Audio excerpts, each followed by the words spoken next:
What's poppin', everybody? This is Tori, aka Wet Dirt. Welcome to 1,827. I highly appreciate you being here. If you have seen the other videos, thank you. If you've watched them, if you have been, a subscriber, we gotta have a little bit of coffee in the morning. I'm just getting up.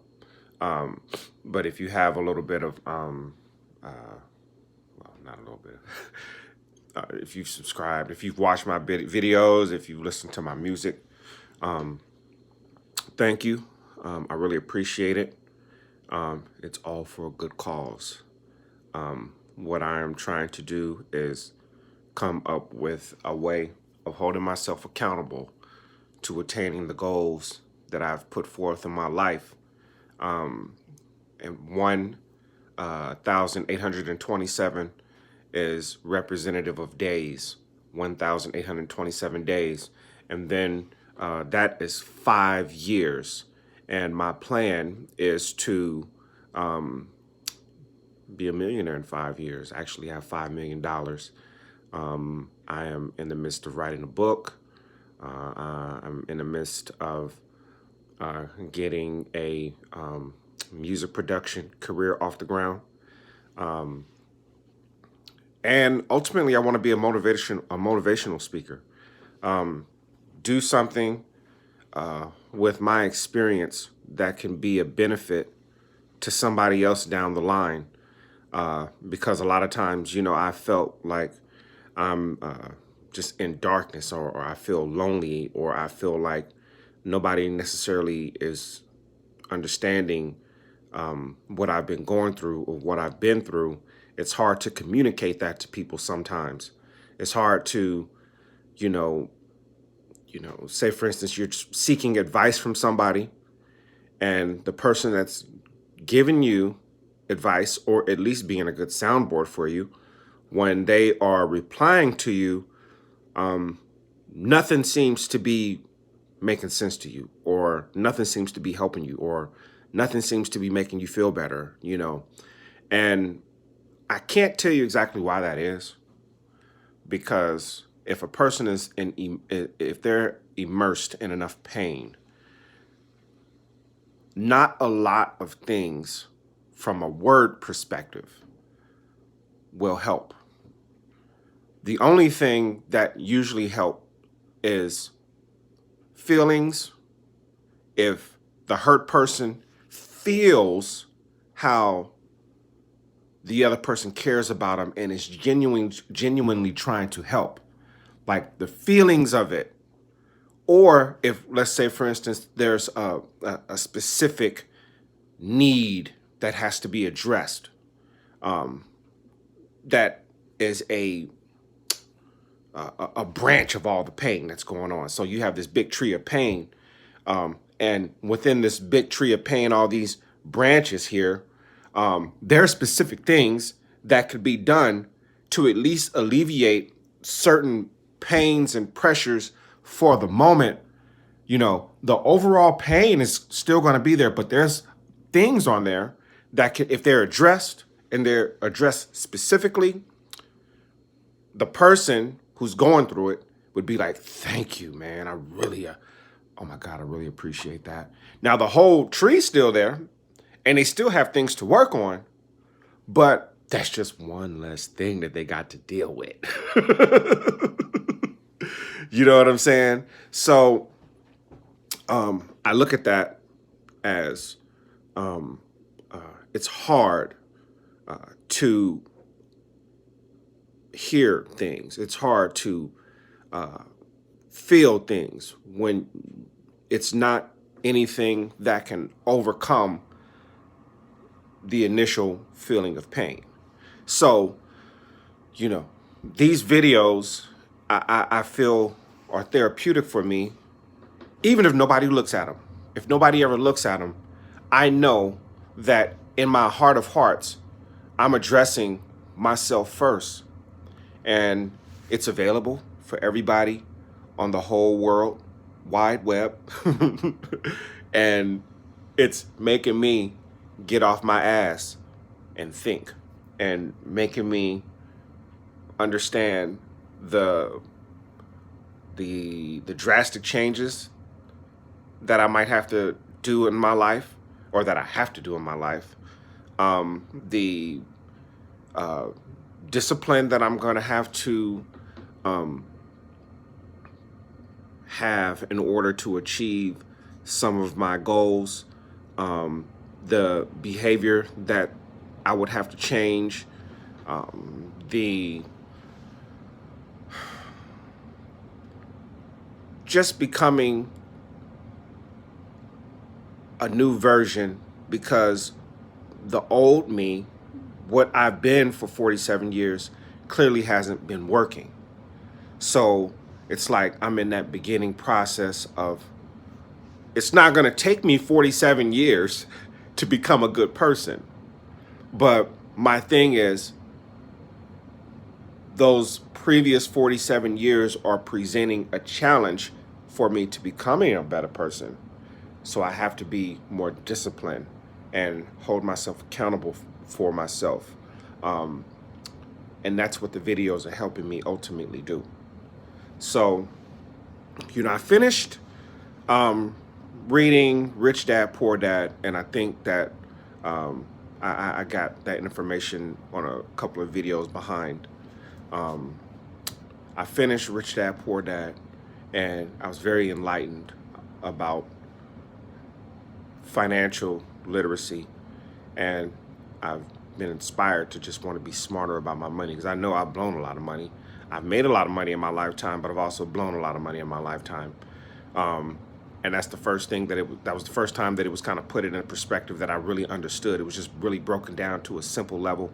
I mean, there were some things in there when it gets to talking about certain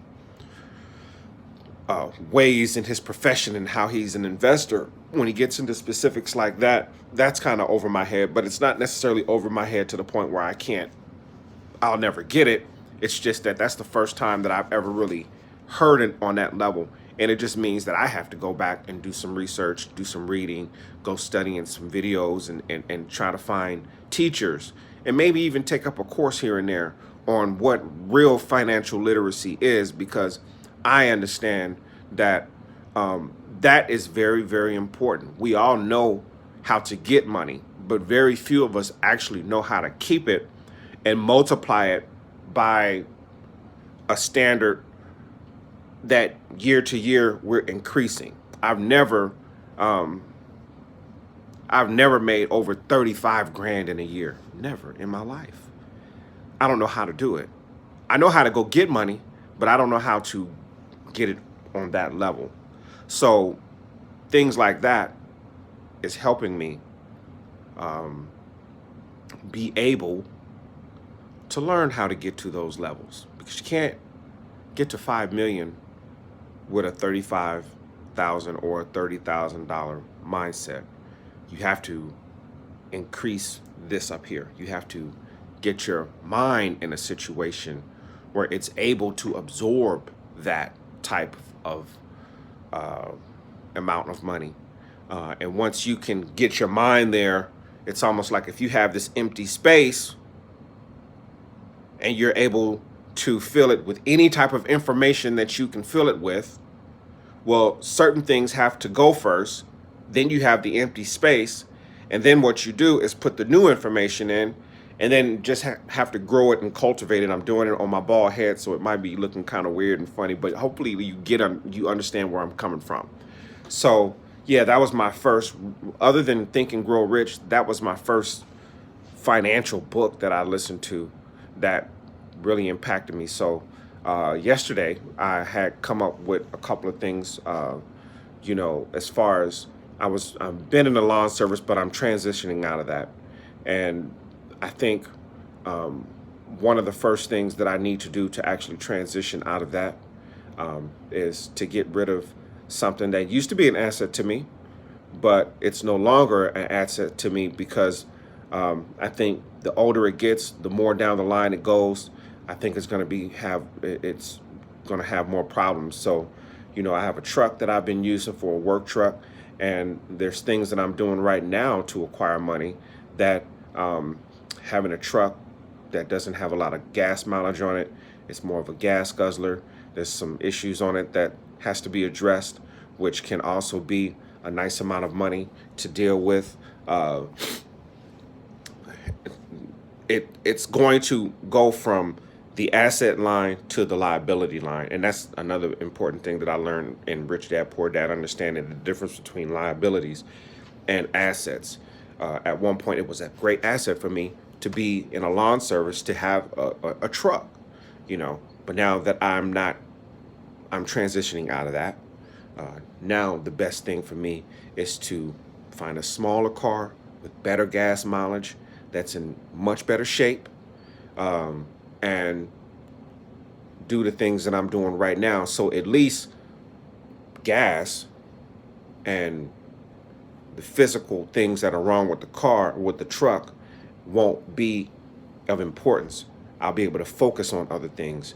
And shoot, man, I just went, I spent $45 filling up my tank on a Saturday, and on a Monday night, I had to put more money in there. You know what I'm saying? And here's the coldest part about it. I put $45 in my tank, and it almost filled up. I was like really close to filling up. It didn't completely fill it up. But yesterday, I put $25 in there, and it just barely got over the quarter tank level. I don't understand what that's about. But anyway, 1 to 1,827 is a place of accountability for me. And I hope that throughout time, people would be able to join and join in and get where I'm coming from. And, I want to be about encouragement, not only for myself, but for others. If there's something that I'm saying that's resonating with you, that's great. Keep riding with me. Put comments down, and I'll definitely reply. But other than that, this is day 12.